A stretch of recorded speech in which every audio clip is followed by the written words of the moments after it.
Good morning, everyone. Hope everyone is doing well and keeping safe. I've got the great honor of bringing you this morning's devotion. I'm going to read to you from Psalm 46 in a minute. If you've got a Bible handy, you could grab that. You're watching online, so jump on an internet browser and you can read along with me. Like many of you, I was quite surprised on Thursday night by the government announcement that Greater Manchester was to enter a new round of restrictions. Government has the habit of making an announcement and then taking a couple of hours to clarify exactly what it means. And in that couple of hours, my phone lit up with people panicking, people stressing, people asking questions about whether or not church was safe, whether or not people could even still come to church. I was due at a wedding at the weekend, and the people organising the wedding were panicking, saying, well, asking if I'll still be able to travel and all this kind of stuff. And no one kind of really knew. For a couple of hours, there was different announcements being made. People had different sources and different things, and it took a long time to get some clarification.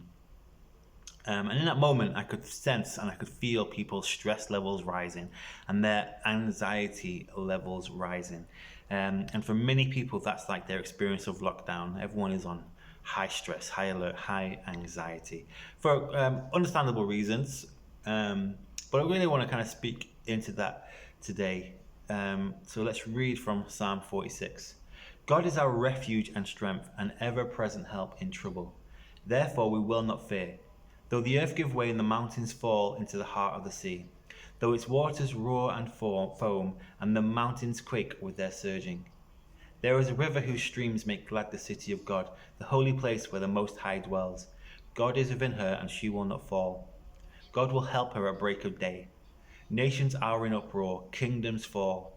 He lifts his voice, the earth melts. The Lord Almighty is with us. The God of Jacob is our fortress. Come and see what the Lord has done, the desolations he has brought on the earth. He makes wars cease to the ends of the earth. He breaks the bow and shatters the spear. He burns the shields with fire.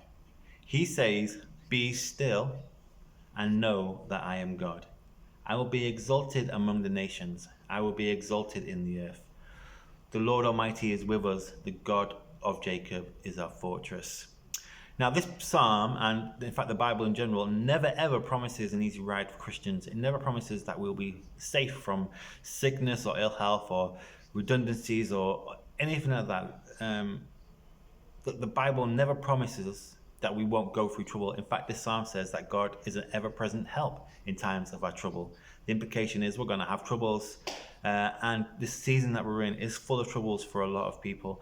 But I just want to give that same encouragement that God says. He says, be still and know that I am God. If the worst thing you can think of happened to you today, God would still be God, and we can rest in him. And that can be quite difficult to do when anxiety levels are rising, when people are getting stressed. But I just want to remind you that anxiety will steal joy. Anxiety and stress steals joy. And in that moment you're feeling anxious and feeling scared and feeling fearful, one of the worst things about that is the joy it steals from your life. So I want to give you an encouragement that when you start to feel that overwhelming emotion rise up in you, just to take a moment to be still. Take a moment to breathe. Take a moment to try and arrest that happening, that overflow and that swell in your life. And be determined to hold on to the joy of knowing Jesus. That's the greatest thing, the greatest joy in life is to know Jesus. And in the middle of our problems and difficulties, to know that God is still God can be a great source of encouragement for us. So however you're feeling today, whether you're feeling more anxious than normal, whether you're feeling more afraid than normal, I just want to give you that encouragement. Maybe take that moment to be still and read this psalm for yourself. It's Psalm 46. Have a blessed week, whatever you're doing, and we'll see you soon.